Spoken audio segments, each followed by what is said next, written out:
گوجری زبان میں اپڈیٹ سنیے۔ بھارت کے زیر تسلط جموں کشمیر میں آزادی کی مقدس اور ہمگیر تحریک نہ ختم کرنے واسطے بھارتی حکومت نے طرح طرح کا حربات ہتھ کنڈا استعمال کرنا شروع کر دیا ہے۔ بھارتی غلامی میں رہنے والا کشمیر کا لوگوں واسطے زندگی ایک ڈراؤنا خواب بن گئی ہے۔ استثناء کا قوانین کا ایک نظام کے تحت ہندوستان نے کشمیر میں عسکری طرز حکمرانی نافذ کر دیتی ہے۔ بھارت اپنی خوفناک تحقیقاتی ایجنسیاں NIA، SIA، ED نہ کشمیریاں نہ دبان واسطے ایک ہتھیار کا طور پر استعمال کر رہی ہے۔ عملاً کشمیریوں کی زندگی صفاق بھارتی فوج کا رحم و کرم پر ہے۔ ہر بکھی ظلم و جبر کو راج ہے۔ بھارت نے کشمیریوں تو جین کو حق بھی کھس لیو ہے۔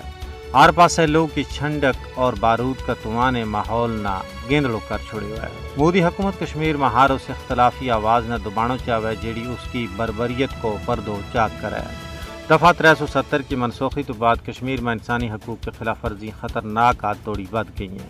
ماورائے عدالت قتل، منمانی حراست، جائیداد کی ضبطی، مسلم ملازمین نہ نوکریاں تو برطرف کرنا اور تشدد ایک معمولی بن گیا ہے۔ RSS اور BJP کا کشمیر مخالف اقدامات ہندوتوا ذہنیت کی عکاسی کریں۔ کشمیر کے اندر 10 لاکھ فوج ہے جیڑی ظلم اور جبر کا تمام حدود پھلانگ چکی ہے۔ کشمیر کا لوگ گھٹن محسوس کر رہے ہیں، لیکن تجزیہ نگاروں کو کہنا ہے کہ مودی حکومت کا جابرانہ ہتھ کنڈا کشمیریوں کا جذبہ مزاحمت نہ ختم کرنا ناکام ہو جائے گا۔ کشمیری عوام بھارت کے سامنے کسی صورت نہیں جھک سیں۔ وہ اپنا وطن کی آزادی توڑی جد و جہد جاری رکھنے واسطے پرعزم ہیں۔